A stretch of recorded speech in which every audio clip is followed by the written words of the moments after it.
Back in 1984, the Avengers Expanded, and it's interesting to look at this now because this was pretty novel of an idea for certainly Marvel and some of these other concepts that you could take a core team like the Avengers and expand it. And so West Coast Avengers #1 came out, first of a 4-issue limited series. It's another Avengers relaunch, but a kind of a different one. So let's get into that.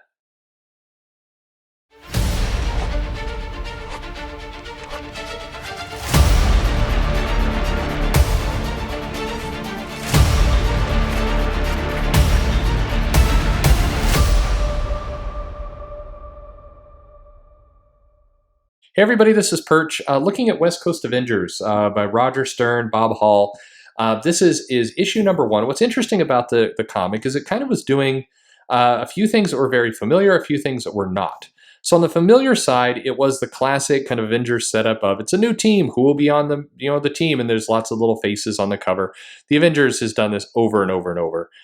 What's different is that this was the first of a 4-issue limited series. It was unclear whether this would live on and go. It was kind of an experiment by Marvel, one that was successful. There was interest, and the formula worked. So it became a title that actually ran for many years and had some pretty strong talent on it. John Byrne did a very notable run during it.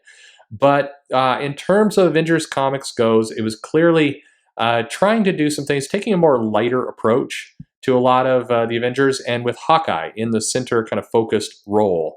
Hawkeye being a unique Avenger who, not powered, has his skills, and has also been kind of had a chip on his shoulder, wanted to be a leader, and now this is his chance to do just that. So he's off in LA. The idea is that he is setting up an Avengers franchise, or kind of a different Avengers here. He's brought Mockingbird, his wife, in on the mix, and he's trying to fill out this team. And the problem is he doesn't have one. So we're talking about, hey, who wants to join? And they reach out to Tigra, and they reach out to kind of Simon Williams, Wonder Man, to see if they can get this team pulled together.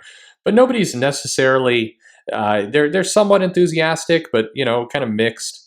You've got Iron Man that is there on the West Coast that is also going to contribute, but this is the Jim Rhodes Iron Man. This is not Tony Stark, but people do not know that yet. People don't know that there's been a change inside the armor.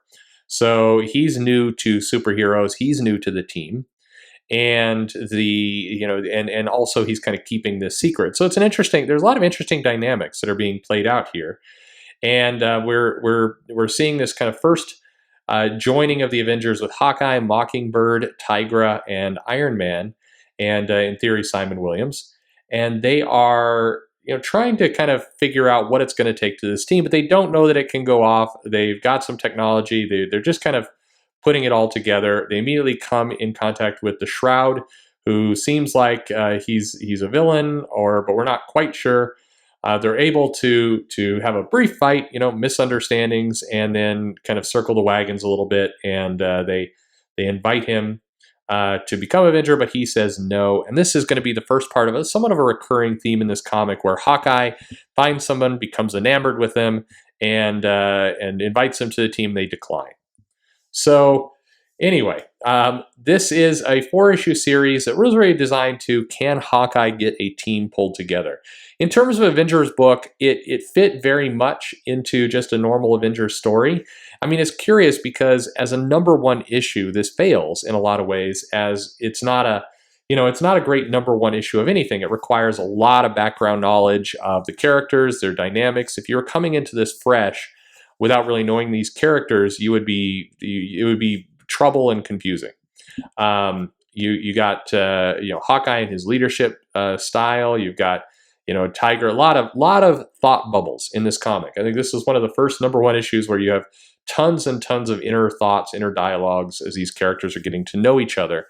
But if you think about this instead as a book that would make a logical kind of Avengers number 178, but it's in a new setting. So on one hand, it continues those stories. On the other hand, it would be a dramatic status quo change within the normal core title. So in the 80s, limited series worked really nicely this way, where there was a they were really designed to be companion series, to grow the audience. They weren't um, intended to be, just standalone issues. It required knowledge. But on the other hand, for a lot of people who were Avengers fans, this was fun. It definitely had the Avengers feel. It definitely was a little bit more lighthearted.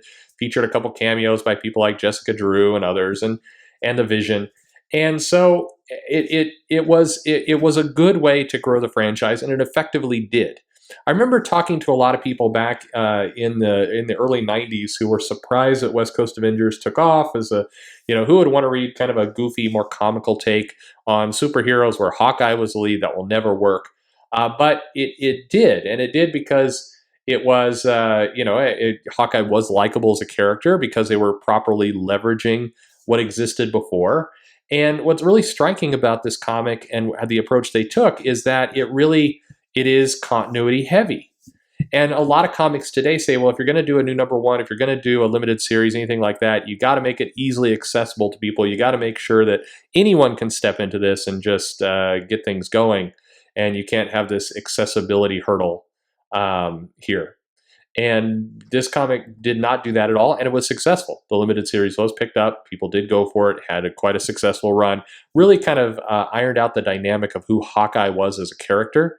What's curious is that this title and then Solo Avengers as well, which starred Hawkeye, really did a lot to identify and clarify Hawkeye and establish his personality, give him a lot of ups and downs and trials that he had to go through, and wrestling with his own confidence and other things.